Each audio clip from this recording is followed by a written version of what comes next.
Jueves 24 de noviembre de 2022. Tres mensajes del Evangelio de hoy, tomado del Evangelio de San Lucas, capítulo 21, versículos del 20 al 28.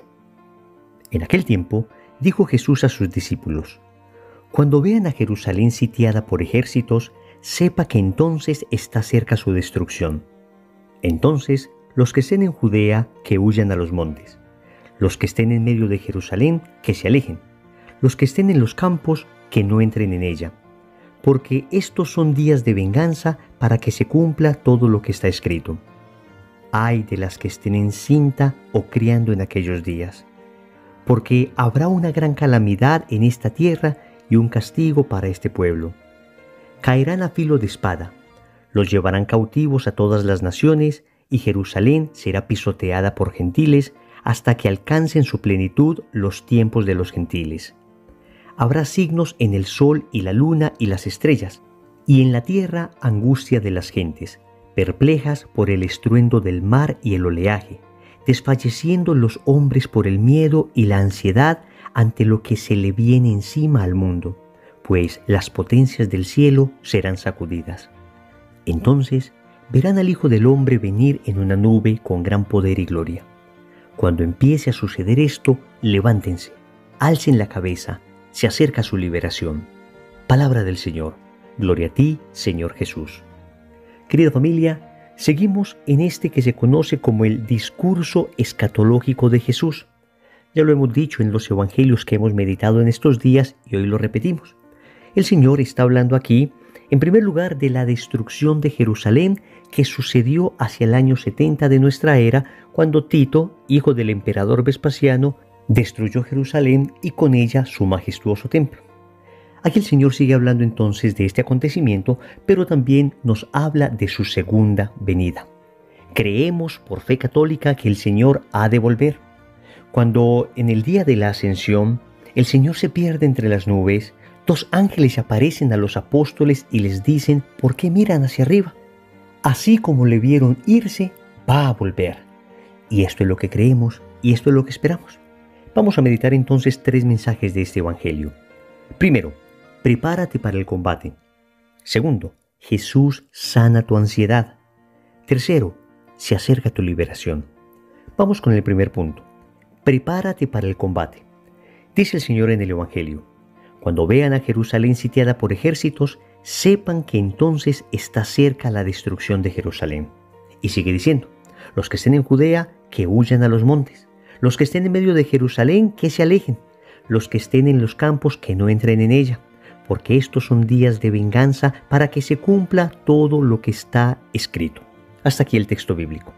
Amigos, lo que el Señor está haciendo es advirtiendo a los apóstoles lo que ha de suceder para que no pierdan confianza.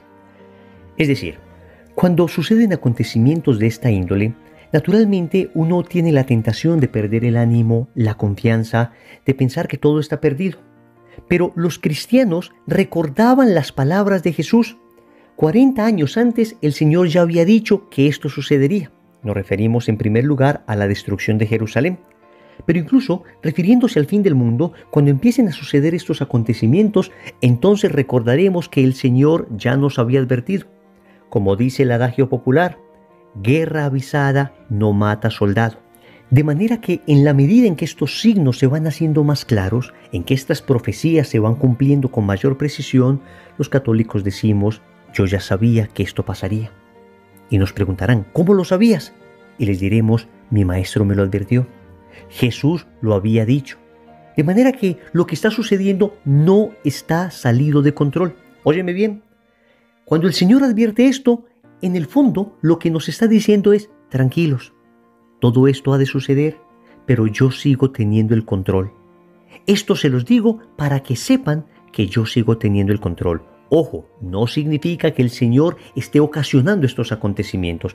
Lo que significa es que aún en medio de estos acontecimientos, el Señor sigue dirigiendo la historia hacia la salvación, hacia la consumación de los tiempos en Cristo Jesús. Y esto es bien bonito, porque como decía San Agustín, el Señor sabe sacar de un mal un bien mayor. Por eso de todos estos males, el Señor sacará un bien mayor, que será su segunda venida. Pero también nos advierte el Señor para que fortalezcamos nuestro espíritu, particularmente con una virtud, la virtud de la templanza. Amigos, es una de esas virtudes de las que poco hablamos, pero es una virtud esencial para enfrentar tiempos difíciles. Y recordemos que la virtud de la templanza es aquella que nos ayuda a moderar la atracción que tenemos a los placeres y nos ayuda a tener un equilibrio en el uso de los bienes creados. Oigan bien, tenemos una atracción natural hacia los placeres, pero el pecado original desordenó esa atracción. El placer que nos había sido dado como un medio para conseguir un fin, ahora, después del pecado original, se convirtió para nosotros en un fin en sí mismo. Por ejemplo, nosotros experimentamos placer al comer, pero Dios quiere que ese placer sea usado para un fin, que es alimentarnos. Cuando caemos en el pecado de gula, lo que estamos haciendo es invertir los términos. Ya no comemos para vivir, sino que vivimos para comer. ¿Qué se necesita entonces para sanar ese desorden? La virtud de la templanza. Entonces, la templanza precisamente tiempla el espíritu, lo hace fuerte para los momentos que vienen. Si nuestra vida espiritual es una vida demasiado muelle, demasiado cómoda, demasiado habituada a los placeres, incluso lícitos, amigos, no seremos capaces de soportar los momentos difíciles que vienen. Por eso, la prudencia cristiana enseña que aún sin tener necesidad absoluta de mortificarnos de los placeres lícitos, es muy recomendable hacerlo. Óigame bien, muy recomendable hacerlo. Por supuesto que debemos evitar los placeres ilícitos, es decir, aquellos placeres que están directamente vinculados al pecado. Pero si no aprendemos a mortificarnos en placeres lícitos, como por ejemplo, dejar de condimentar un alimento, o por ejemplo, soportar un poco de frío, de calor, o tal vez soportar alguna incomodidad e incluso renunciar a algún alimento que me apetezca mucho, entonces repito, si no aprendemos a mortificarnos en estos placeres lícitos, fácilmente caeremos en los placeres ilícitos. Por eso el Señor nos está mostrando el combate que hemos de vivir. Y preguntará alguno, Wilson, ¿y cómo sé que me tocará vivir este combate de los últimos tiempos? Amigos, no sé si te tocará vivir este combate de los últimos tiempos. Puede que sí, puede que no, esto solo lo sabe Dios. Lo que sí sé es que te tocará vivir el combate de tu santidad. Te tocará vivir el combate que significa caminar junto al Señor. Porque ciertamente cuando decides seguir al Señor, empiezan combates. Lo dice el libro sapiencial. Si tu alma decide seguir al Señor, que se prepare para la lucha. Lo dice el libro de Job en el capítulo 7, versículo 1. Militia est vita hominis super terram. Combate es la vida del hombre sobre la tierra. De manera que todo seguimiento auténtico de Cristo, tarde o temprano, necesariamente terminará en un combate. Y si no estamos preparados para ese combate, si no templamos nuestro espíritu para ese combate, fácilmente empezaremos a perder batallas. Y si nos descuidamos más, terminaremos perdiendo todo el combate. Así que, amigos, a combatir. Segundo, Jesús sana tu ansiedad. Sigue el Señor diciendo, los hombres desfallecerán por miedo y ansiedad ante lo que se viene encima al mundo, pues las potencias del cielo serán sacudidas. Y sigue diciendo el Señor, entonces verán al Hijo del Hombre venir en una nube con gran poder y gloria.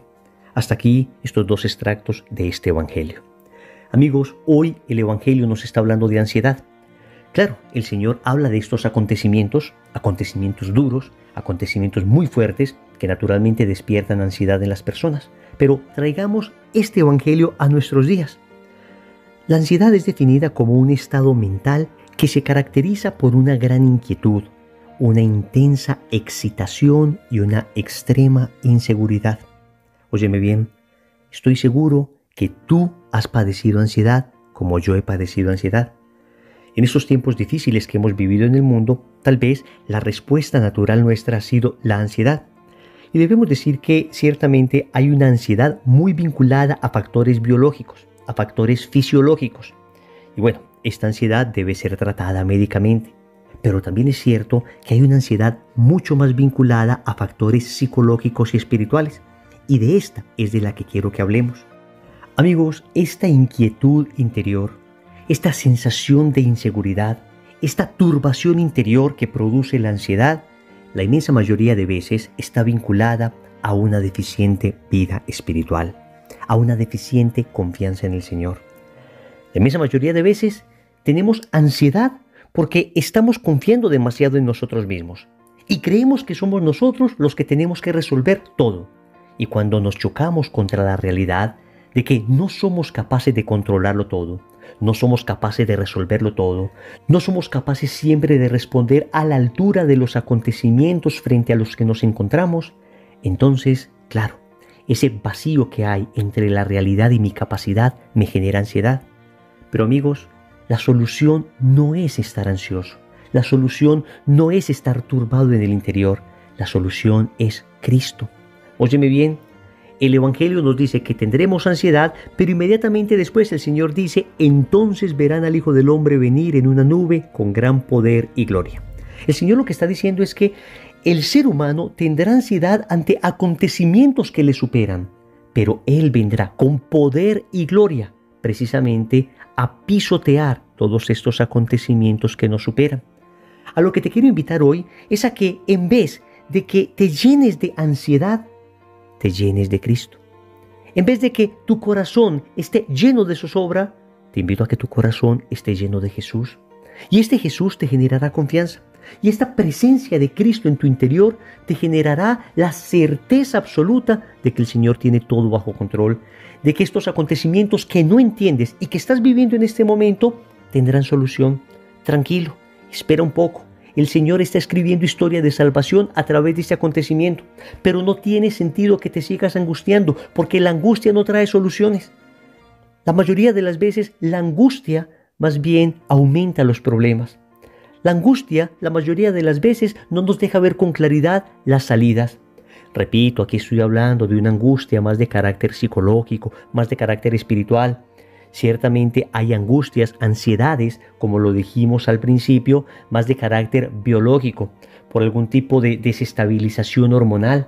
Eso claro que hay que tratarse médicamente, pero la inmensa mayoría de nosotros vivimos estas ansiedades, estas angustias, producto de nuestra falta de confianza en Dios y de una excesiva confianza en nosotros mismos.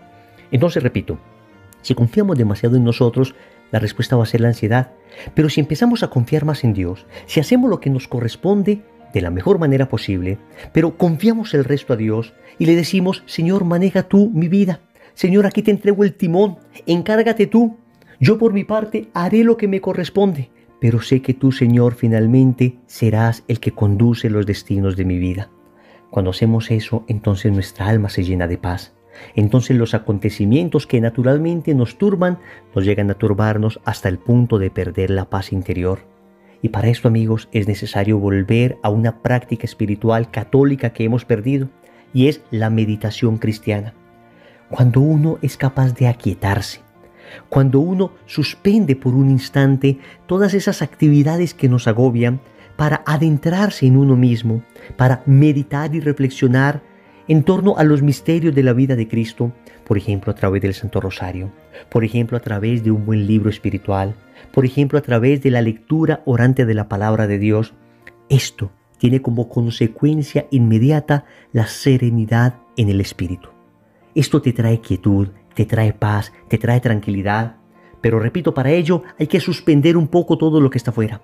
Hay que apartarse un instante y volver a la meditación de los misterios de la vida de Cristo. Y no tenemos que recurrir a meditaciones de religiones orientales que más bien pretenden como vaciar la cabeza de todo contenido, sino ir a la meditación cristiana que pretende más bien llenar nuestro corazón de Cristo, llenar nuestro corazón de los misterios de la vida de Jesús, de los misterios de los santos, llenar nuestro corazón de la presencia del Espíritu Santo. Y es allí donde encontraremos la sanación de nuestra ansiedad. Tercero, se acerca tu liberación. El Señor concluye diciendo, cuando empiece a suceder esto, levántense, alcen la cabeza, se acerca su liberación. Óyeme, esta palabra de Dios es para ti. Yo no sé qué estás viviendo, no sé qué batalla estás librando, no sé cuán profunda sea la ansiedad que tienes. Lo que te aseguro es que se acerca tu liberación. El Evangelio hoy te dice que no te des por vencido, que sigas luchando por aquello que buenamente desea tu corazón. Ojo, aquello que buenamente desea tu corazón, sigue luchando por aquello que anhelas, siempre y cuando esto se ajuste a la voluntad de Dios. Pero entiende que naturalmente el luchar por cosas buenas va a implicar combate. Es un camino cuesta arriba, es un camino que implica sacrificio. Tranquilo, si es difícil el camino, seguramente vas por la dirección correcta. Porque recuerden que una noche nunca es tan oscura como cuando está a punto de amanecer. El momento de mayor penumbra, de mayor oscuridad de la noche es aquel que precede el clarear del horizonte, el alba. Muchas veces sucede que en nuestra vida se cierran puertas y nos desesperamos y se nos olvida que cuando se cierra una puerta se abren muchas ventanas. No dejes que tu mente se ofusque, no dejes que la angustia te gane, no dejes que la ansiedad te venza. Abre los ojos a la realidad espiritual que solo la fe, la oración y la certeza de la compañía de Jesús te pueden dar. Sucede muchas veces que lloramos porque hemos perdido el sol y las lágrimas no nos dejan ver las estrellas. A veces nos aferramos ante acontecimientos difíciles y creemos que eso que perdimos lo era todo en la vida y no nos damos cuenta que el único que lo es todo es Cristo. Y si lo tenemos a Él no hemos perdido nada y con Él encontraremos nuevo valor en la realidad que se nos avecina. Así que amigos, en medio de este evangelio tan fuerte que tenemos hoy, el Señor nos da siempre un mensaje de esperanza. Se acerca nuestra liberación. Oremos. Amado Señor, hoy te suplico que me prepares para el combate. Sabes que he sido muy flojo en mi vida espiritual. Sabes que he estado demasiado acostumbrado a los placeres de la vida, incluso lícitos, y me ha faltado esa templanza necesaria para seguirte. Hoy te suplico que me concedas la gracia de templar mi espíritu, de fortalecerlo, para prepararme al combate que se viene si es que decido seguirte con radicalidad. También te suplico que sanes definitivamente esta ansiedad, esta angustia, esta zozobra interior que me produce lo que enfrento. Y más bien ayúdame a crecer en confianza, en la certeza de saber que si tú estás conmigo, todo está bajo control. Finalmente, te suplico, Señor, que me ayudes a perseverar, que me ayudes a insistir, resistir y persistir, y a creer que efectivamente se acerca mi liberación. Señor, dame lo que me pides y pídeme lo que quieras. Amén. Recordemos entonces, primero, prepárate para el combate. Segundo, Jesús sana tu ansiedad. Tercero, se acerca tu liberación. Compromiso. Te invito para que te acerques a una capilla de adoración al Santísimo y hagas un instante de oración. En el nombre del Padre, y del Hijo, y del Espíritu Santo. Amén.